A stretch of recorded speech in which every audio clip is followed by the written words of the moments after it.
Are you worried that you have a thyroid problem? Well, you might, especially if you're tired, you're cold, you're constipated, you're dry, you can't think clearly, your muscles hurt.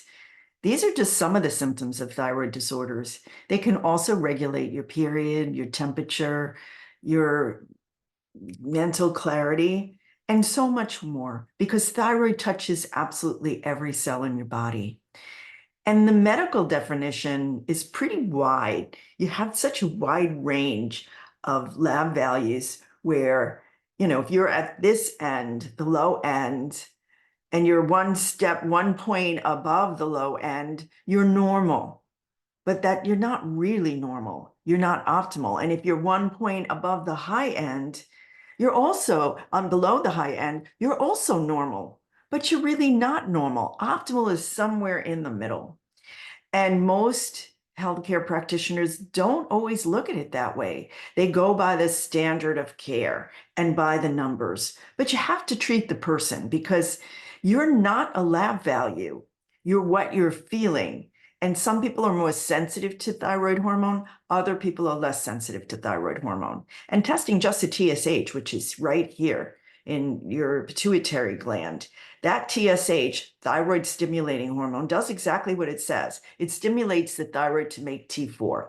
T4 circulates throughout your body, and it is not that active because if you just had a burst of thyroid, you'd be shaking and tremoring, right?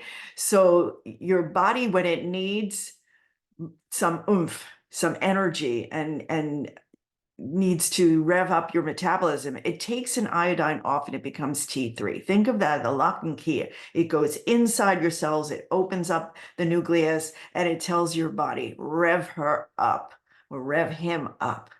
Yes, women have more thyroid disorders than men, and it has a lot to do with our estrogen.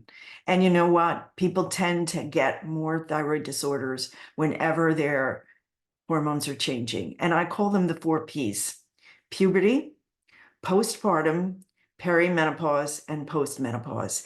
This is when your sex hormones are changing, and it's going to change your thyroid hormone because during these times, your hormones are all over the place.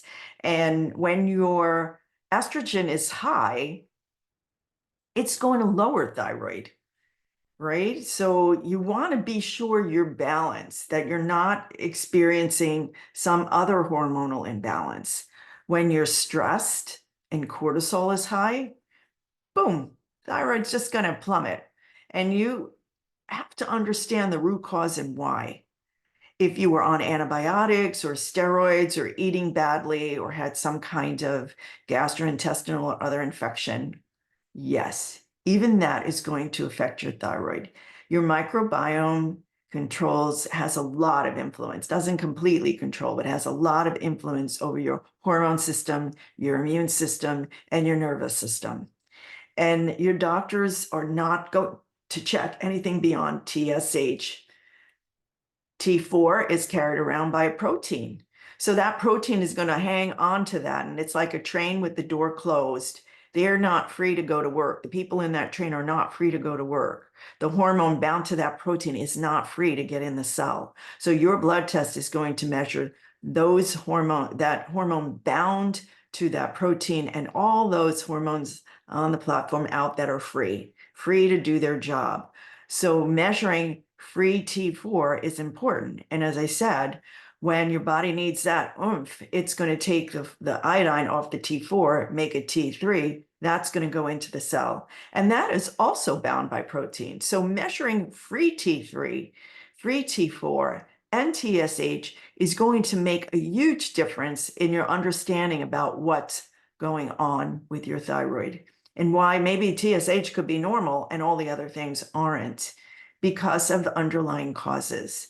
And the other thing that's not measured routinely are thyroid antibodies. Thyroid antibodies, if you have a genetic predisposition, it's like having a loaded gun and all you need is the right trigger. And the trigger are hormone changes. And most of my patients with Hashimoto's, which is antibodies to your thyroid, have developed it at around the time they had hormone changes, major stressors, or infection, or all three. So these are the things that pull that trigger, and then your immune system starts attacking your thyroid because it looks like something else. It looks like a bacteria or a virus.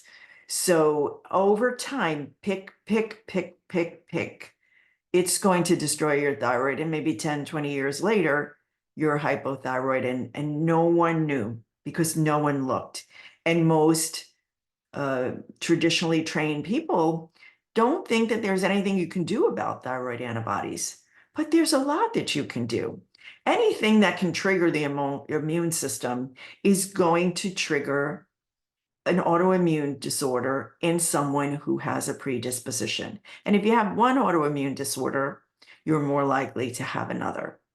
So we look at some of the underlying causes, and I use the acronym STAINS: stress, toxins, adverse food reactions, allergies or antigens, inflammation or infection, nutritional excess and deficiency, sleep, solitude, and a sedentary lifestyle.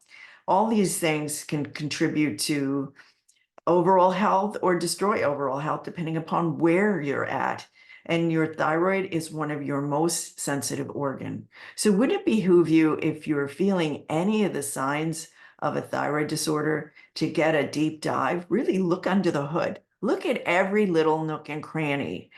You want to make sure that everything is in order to allow your body to live life vibrantly with energy, vitality, and not suffer from some of the conditions of aging, and especially your thyroid. So your thyroid is such an important organ. Take care of it. And you can take care of it by taking care of yourself. Reach out if you need support. We're here to help.